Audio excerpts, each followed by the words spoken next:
nerds and nerdettes and wee little nerdlings all. It's your buddy Big John and G, the two gut Pixie presents Legendary Gaming.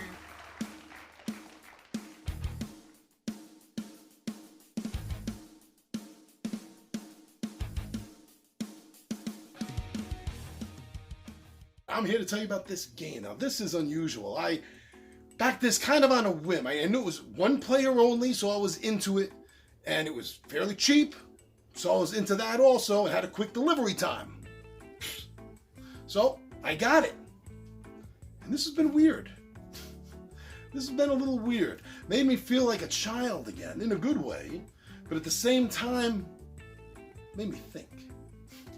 So, we are going to talk about River Hill Games Adventure Mazes.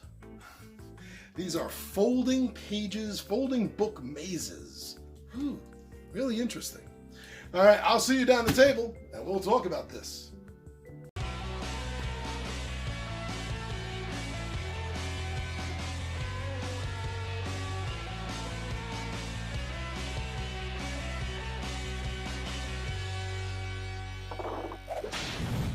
Tabletop Takeout Tuesday.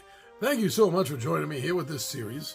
So today, well, as you saw, I'm talking about something a little unusual, something that, well, it caught my eye on Kickstarter partly because it was unusual. It was different. And as you know, it also plays solo, which is something that usually attracts my eye to a Kickstarter game anyway. So this was definitely different. Adventure Maze. Never even heard of the company River Hill Games, much less this concept, this idea. So, I've already been through it, as you see. Well, the first one anyway. I got to get through the others. But let me talk to you about this, because this isn't your typical sort of game, right? Not the normal thing I talk about here.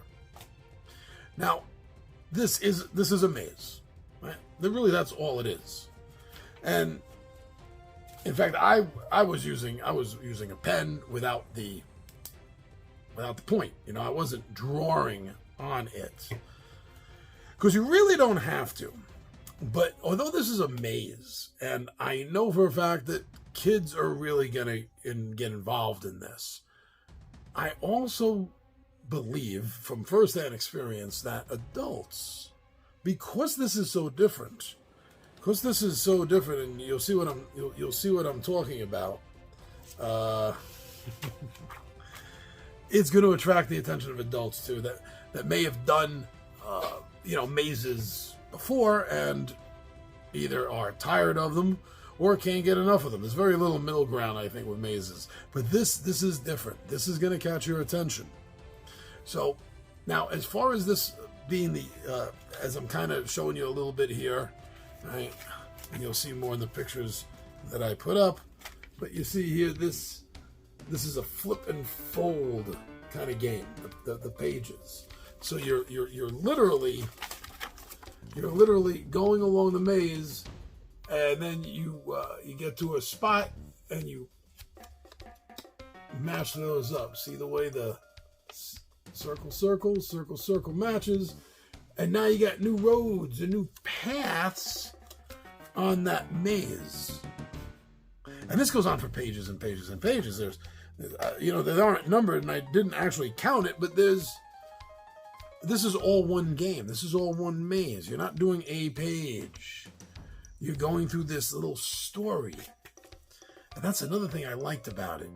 There are several different ones. I backed the level to get all four. Whoops. To get all four of them. So there's Witch's Way, which is kind of like a love story. Well, it is. It's a love story. A lost love story. And also, they each have a skill level. So I'm showing you them in order from of these skill levels here. So from 2 to 2.5 right? Deep Sea Treasures, which is exactly that. It's an aquatic adventure for lost treasure. That's kind of cool, right? The third, right, is the Pirate Escape, which is exactly that. You're the sole survivor, and you're looking to not just get revenge, but to save everyone. It's like a coming of age in the age of sail. That's the story that it tells. And the fourth one from the Kickstarter, Parallel Times, is a game of time travel and alternate realities. And that's the hardest one. That's the hardest one listed here for the skill level, 3.5. Now, the Kickstarter did talk about others down the road, so that's really cool, and I'm kind of curious about that. Now, this is really incredibly easy to learn. There's no real rules to it. As soon as you understand the folding, as soon as you understand that, that's really the only rule in the game that you have to be aware of. Now, since this is a storytelling game, there are parts of the game where, in order to signify that you have accomplished a certain mission, that you can use stickers. I didn't use the stickers. I just made notes because I just hate doing that to games. And that worked fine. Just keeping the notes worked fine. But if you don't have a problem with it, there's a lot of nice, fun stickers that are used as markers during your progression in the game to let you know how good you're doing and what else you have left to do. Now, although I have to admit, obviously I think replayability is rather low. Once you solve a maze, I don't see a lot of replayability with it. But what I do see is a lot of replayability in the sense of, okay, now I've accomplished this. Maybe you even time yourself. I've accomplished this. Now can you? And you hand it to a significant other, a spouse, a sibling, a friend, and you see if they can do it. And well, that's another reason why, like I said, I wasn't using these. But in that sense, it has replayability. Now, another thing I think this is good for is keeping the kids entertained. That mentality, maybe not children kids, maybe adult kids, but keeping kids entertained, like in the backseat of a car. I can definitely see kids doing this for a while in the backseat of a car, or maybe if you're taking a plane ride and you have a couple of hours to kill, you could definitely get lost in one of these mazes. No pun intended there. So I see that as a plus for the game. And again, even though there's not a lot of replayability really available in the game once you've beaten a book. I mean, obviously, until you've beaten one of these, there's a lot of replayability. But I still think this is a really fun game. I think it's a good game to play. It's a good game to share. This is a great sharing game. And that's why I wanted to talk to you about it. It's different, it's shareable, and I had fun doing it. Even though, like I said, I didn't do things like that. And I've only done the first one, The Witch's Way, and did not. I could have done it better. I could have done it better, as I'm sure most of you saw in the video.